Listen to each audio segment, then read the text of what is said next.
Assalamualaikum warahmatullahi wabarakatuh. Pagi, alhamdulillah. Di pada malam ini diberi keizinan, insyaallah, alhamdulillah. Uh, Actually saya dah lama sebenarnya tak berkongsi di di platform Facebook Live. So alhamdulillah, malam ni saya akan kongsikan uh, sedikit perkongsian yang begitu, bagi saya begitu penting untuk kita faham berkenaan dengan prinsip 2080, iaitu prinsip Pareto Law. Okey, sebelum itu saya Raja Syafiq. Kepakaran saya adalah dalam membantu anda menguruskan risiko-risiko kewangan supaya anda jauh dan tidak terjebak ke kancah financial disaster melalui income protection plan. Okay, thank you so much yang yang sudi join live bersama saya. Kita ada Tuan Hishamuddin Abdul Rahman. Waalaikumsalam Tuan Hishamuddin. So sebelum tu kita tanya dulu apa khabar semua kan. Boleh komen dekat bawah kan, sihat ke, ataupun mungkin yang mengalami pening-pening ataupun kurang diri rasa. So kena cepat-cepat check lah kan. Sebab apa? Kita takut simptom-simptom COVID-19. So Tuan Hishamuddin dah boleh komen lah. So suara okey, clear ke? Alright. So sebelum saya masuk topik pada malam ini, iaitu topik bagaimana kan kita memahami konsep Pareto Law untuk kita capai apa yang kita hendak capai dalam hidup maupun dalam bisnes yang kita jalankan. Alright. Baik, alhamdulillah Tuan Raja sihat. Alhamdulillah sihat walafiat, Tuan Hishamuddin. Alhamdulillah. So far so good. Makin kalau tengok secara dekat, pipi tu makin bengkak sikit. Kan biasalah bila kita duduk berada dalam PKP ataupun stay at home ni, kita akan jadi putera raja kan. Kita order je, kita nak apa, daging burger, kita nak nasi ni, kita nak kek, kita order je. Itu yang masalah sikit tu. Itu masalah yang timbul daripada PKP. Alright. So just joking. Alright. So sebelum saya proceed untuk untuk bercerita tentang prinsip Pareto Law, sebelum tu kita kena clear kita dekat kita punya mind kan. Apakah masalah yang kita hadapi sekarang ni? Okay, alhamdulillah, for the past 6 year kan, alhamdulillah saya diizinkan Allah Subhanahu Wa Taala untuk jumpa ramai orang-orang sukses, ramai yang termasuk mereka melakukan servicing, mereka melakukan retail punya business. So terlalu ramai, dan saya dapati satu perkara yang yang mereka ada ataupun mereka lalui, iaitu apabila mereka nak capai apa yang mereka nak capai, dalam pertengahan jalan apa yang mereka nak capai tu, dia akan ada satu masalah, yang mana masalah mereka kurang fokus ataupun mereka tidak fokus apa yang mereka lakukan. So dengan prinsip Pareto Law kan, mereka ramai yang saya jumpa seperti antara mentor ataupun antara orang-orang yang saya refer, yang saya berguru, terlalu ramai kalau kita nak sebut, seperti Datuk Wira, Dr. Azizan, dan ramai lagi, Fahdi Ghazali, Najib As-Sadar dan sebagainya. So ramai yang bercerita tentang Pareto Law, yang mana apabila kita memfokuskan kepada 20% apa yang kita buat, dia akan menghasilkan result iaitu 80%. So dia equal 100% lah. So kita dalam prinsip Pareto Law, dia menjelaskan satu perkara yang mana apabila kita buat 20%, dia akan menghasilkan 80%. So kita tak nak kita tak nak kita follow kebiasaan yang berlaku dalam kebanyakan manusia ataupun kebanyakan business owner, orang yang melakukan perniagaan ataupun melakukan bisnes. Mereka sibuk kepada 80% apa yang mereka buat dan result hanya 20%, iaitu cinonek sahaja, kan. So kita tak nak. That's why hari ni saya cuba untuk share, untuk explain apakah itu Pareto Law.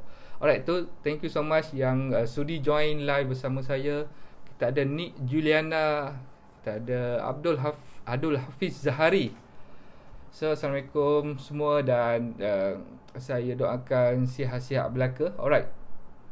So untuk kita melakkan berlakunya 20% sahaja, iaitu apabila kita buat 80%, kita menghasilkan result 20%. So kita tak nak kita sangkakan yang kita hustle siang dan malam, kita tinggal anak bini, kita berkorban untuk tidak tidak meletakkan masa yang banyak kepada kita punya family dekat kampung, parents dan sebagainya.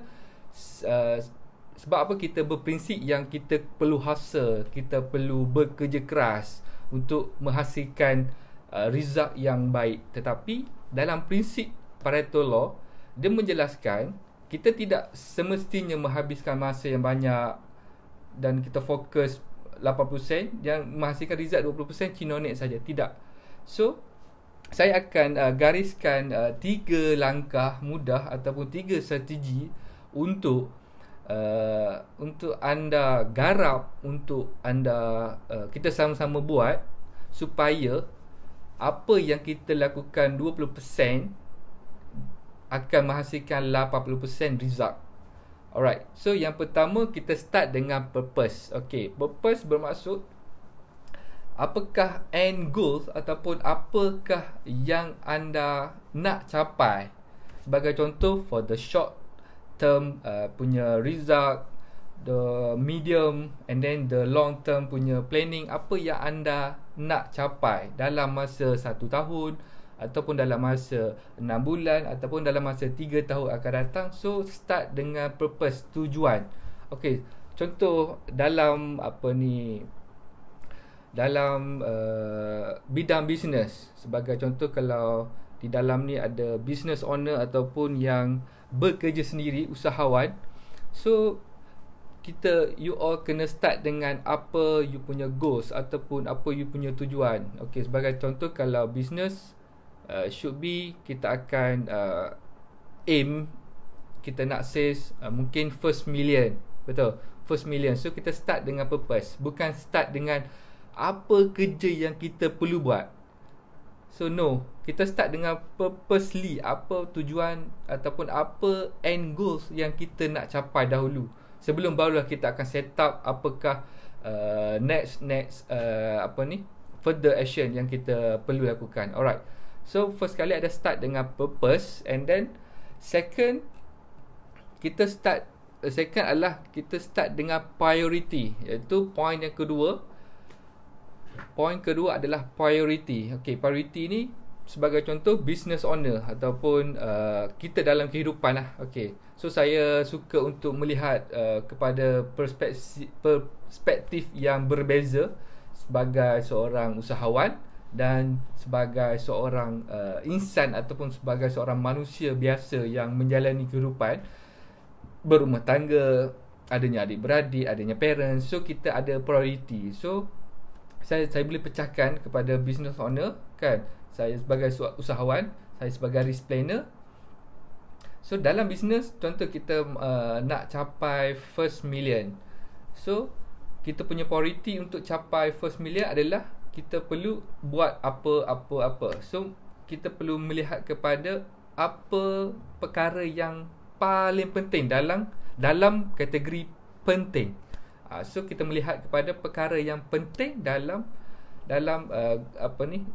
perkara yang penting. Sebagai contoh, kalau kita usahawan ataupun business owner, kita melihat kepada first mungkin marketing, kan? Marketing iaitu kita jemput pelanggan. Sebab rata-rata yang saya jumpa ataupun yang saya bersama mereka dalam circle usahawan, so mereka mengatakan sebenarnya business owner ni dia perlu ada mindset yang mereka sudah kaya, iaitu mereka sudah banyak duit, tetapi duit ataupun orang kata apa ni, wang ataupun ialah duit berada dia seolah macam bertebangan lah. Duit tu bertebangan, wah banyaknya duit, kan? Sebab apa? Kalau tengok pada sudut pada hari ini, ramai yang boleh keluarkan Aisina, kan? Minimum 10,000 seorang tanpa had. So mereka mengeluarkan 10,000 Aisina, so kita melihat secara besar iaitu duit bertebangan, kan? Wah banyaknya duit bertebangan. So bagaimana kita nak menukarkan hak milik duit tu kepada kita sebagai business owner? Sebagai contoh okay, saya ambil contoh apa ni, saya ambil contoh sebagai, saya ambil contoh Tuan Khairi lah. Ni antara sahabat saya, Tuan Khairi ataupun Tuan Syamuddin, antara sahabat baik saya. So mereka melakukan bisnes cookies, cake cookies. Okay, so sepatutnya business owner iaitu Tuan Khairi perlu fokus ataupun perlu priority kepada menjemput pelanggan. Okay, so kita tak nak apabila Tuan Khairi memfokuskan melakukan pembuatan cake cookies tadi berada di dapur saja sebagai contoh, kan? Okay, saya tanya Tuan Khairi ada kat mana? Saya tengah buat bake untuk cookies, kan? Dia berada di dapur selama 28 jam sehari. So kat situ sebenarnya priority Tuan Khairi telah tersasar. Sepatutnya Tuan Khairi sebagai founder ataupun pemilik jenama K Cookies, so beliau patut untuk priority kepada first marketing. Okey, jemput pelanggan ataupun tarik pelanggan ataupun tukar daripada duit pelanggan kepada kita punya account bank business. Alright, account company. So dalam melihat marketing tu banyak marketing macam mana, marketing macam paid ataupun free cost marketing dan sebagainya. So kita akan Tuan Khairi boleh sit down balik dengan team ataupun department marketing, department operation, apa yang perlu buat dan sebagainya. So key dia adalah priority, pilih kepada yang penting dahulu. Dalam golongan penting tu ada yang lebih penting. Contoh kalau kita sebagai seorang manusia yang masih ada ibu bapa, masih ada adik-beradik, dan kita ada family kecil kita iaitu anak dan isteri. So kita melihat kepada priority kita kepada family first sebelum kepada benda-benda lain. Sebagai contoh, untuk antara kita nak melepak bersama member-member dengan kita bersama dinner dengan ibu bapa ataupun family, so you all boleh pilih apa priority first yang ada dalam hidup you all lah. Betul? Kalau you fikir you ada satu mindset yang betul, you akan pilih okay, first keluarga, kan? Okay, pergi dinner whatsoever, everything semua settle, anak settle ni, and then baru lepas tu akan boleh pergi untuk melepak dengan member dan sebagainya, kan? Kalau kita melebihkan perkara yang tidak priority, saya yakin dan percaya sesuatu yang tidak nice akan berlaku lah. Mungkin berlakunya perselisih faham dan sebagainya lah, kan? Alright, so sama juga, kan? Okay, thank you so much yang sudi join live bersama saya. Kita ada Tuan Nick Azman. Ni antara orang yang kuat berjasa pada negara, frontliner di HKL. So kita ada Tuan Wan Rahim, antara sahabat saya. Alright, so sama juga apabila saya berada dalam industri keuangan, industri risk planner, so saya jumpa ramai klien, ramai prospek. So mereka tidak meletakkan priority, iaitu apabila mereka nak mengambil perlindungan takaful, So mereka terlalu meletakkan kepada satu perkara yang sepatutnya mereka perlu. First priority adalah mereka perlu faham, ambil tahu apakah plan yang perlu, yang sesuai dengan beliau.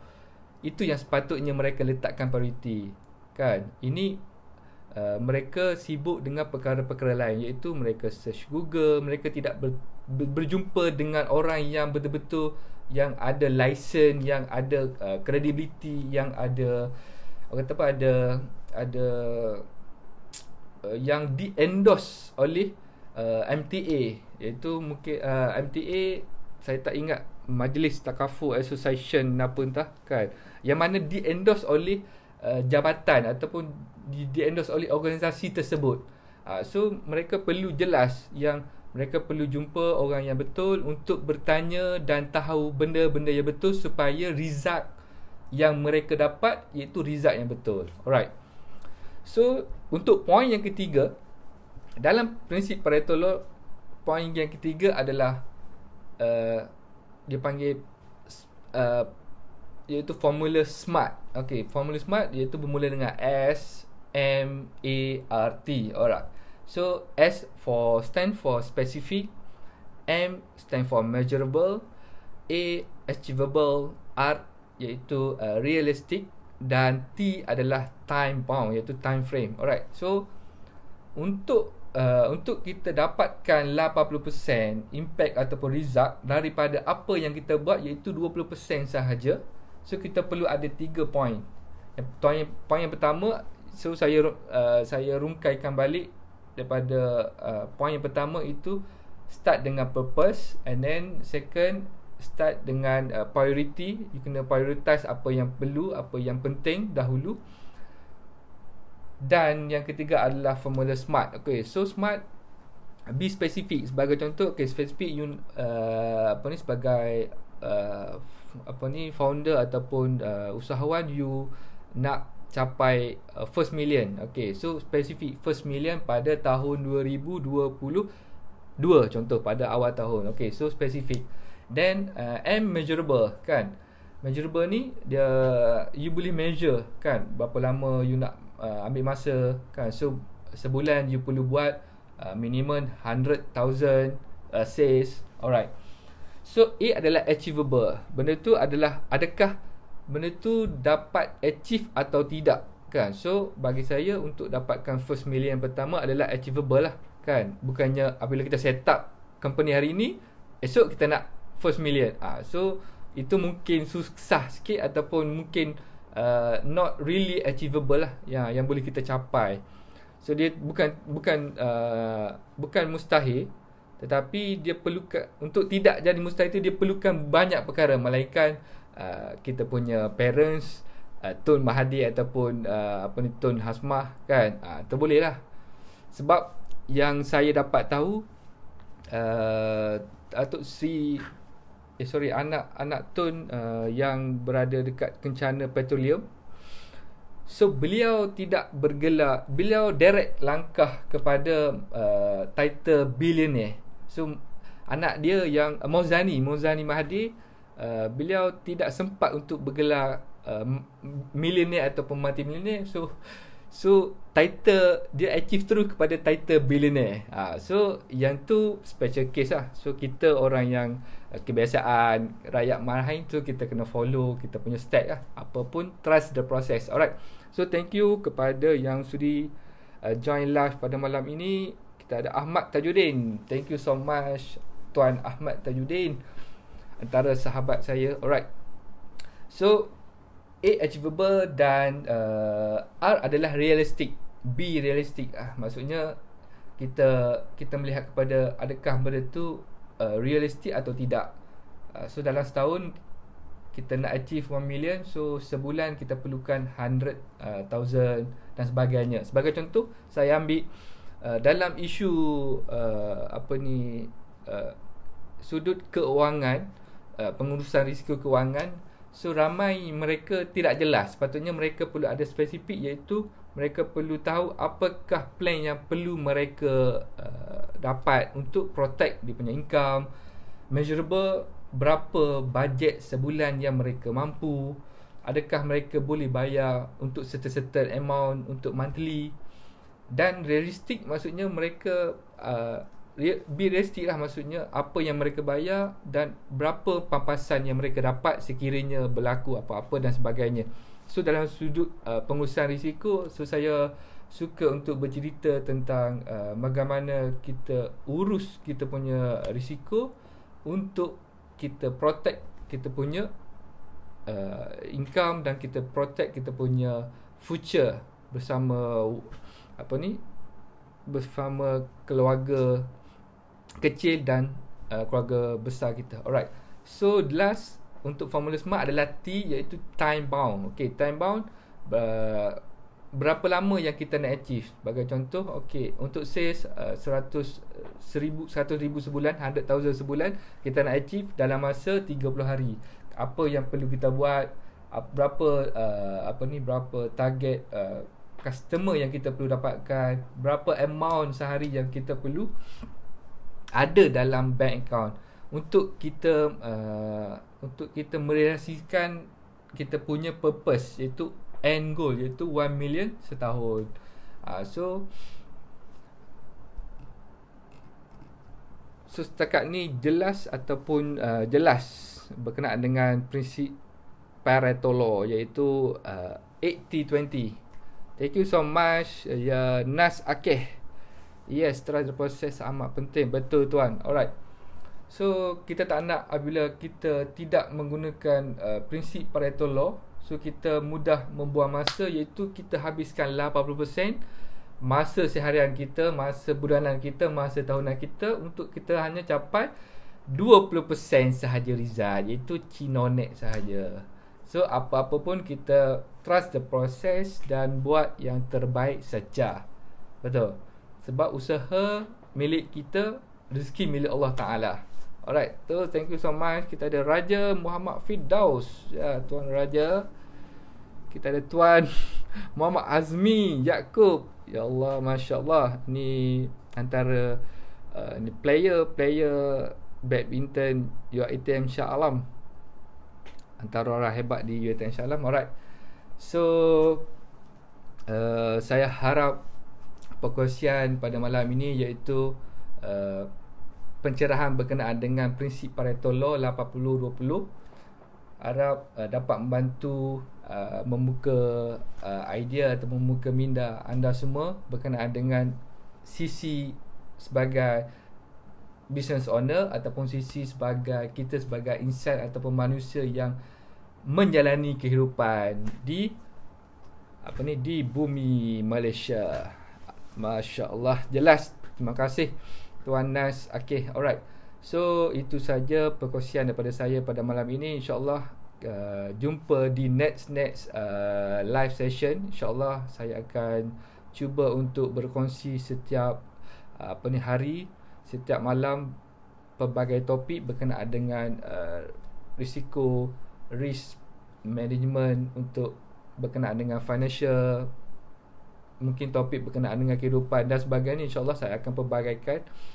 So doakan saya istiqamah setiap hari untuk berkongsi, sebab bagi apa yang saya percaya bertepatan dengan Datuk Wira Dr. Azizan selalu pesan pada saya, itu sebaik-baik manusia adalah manusia yang sangat memberi manfaat kepada manusia lain. Terbaik sobat Ambo, sebut nama Ambo sekali. Masya Allah, Tuan Tengku Muhammad Faris. Masya Allah, ini antara kerabat ataupun ini keturunan raja ni, Tengku Muhammad Faris. Masya Allah. So, dan saya ucapkan salam takziah kepada Tengku Muhammad Faris atas kehilangan pakcik beliau. Alright. So thank you so much. Nasi kapit, salam hai. Waalaikumsalam warahmatullahi wabarakatuh. Dan saya rasa cukup setakat ini untuk perkongsian malam ni, dan insyaAllah saya akan kongsikan di next session, di live pada next hari insyaAllah. So saya doakan semoga kita semua, anda semua diberi kesihatan yang baik, dipermudahkan urusan semudah-mudahnya, diberi ketenangan setenang-tenangnya, dan dilimpahkan rezeki seluas-luasnya, dan dijauhi daripada wabak COVID-19. Tak kisah apa-apa mara bahaya sekalipun, insyaAllah saya doakan agar kita semua dijauhi sejauh-jauhnya. Alright, so hari ini adalah perjuangan, esok adalah pengharapan, dan lusa adalah kemenangan untuk kita semua. So, jumpa anda di angkasa kejayaan. Assalamualaikum warahmatullahi wabarakatuh. Pagi.